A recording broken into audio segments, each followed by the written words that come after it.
Hello good morning नमस्ते सम्पूर्णलाई। आज चाहिँ मेरो सन्डे छुट्टी, सो मैले सुँगुरको मासु र रायोको सब्जीको करी बनाउन गइरहेको छु। यो चाहिँ मेरो फेभरेट, मेरो फ्यामिलीको पनि फेभरेट रायोको सब्जी। अनि रायोको सब्जी एकदमै फ्रेस छ आजको। हेर्न सक्नुहुन्छ साथीहरू, एकदमै राम्रो छ रायोको सब्जी।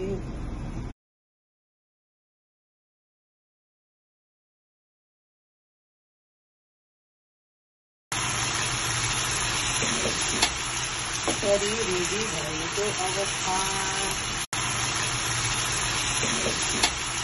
करी रेडी भएको अवस्था, पोक करी रेडी भएको अवस्था। राइस पनि अचार राइस। आजको खाना रेडी भएको अवस्था, पोक करी विथ राइस अनि राइस अचार गोलभेडाको अनि पोक अनि बिन चाहिँ बोइल गरेको। आजको खाना रेडी भएको अवस्था, सिम्पल खाना। Let's it.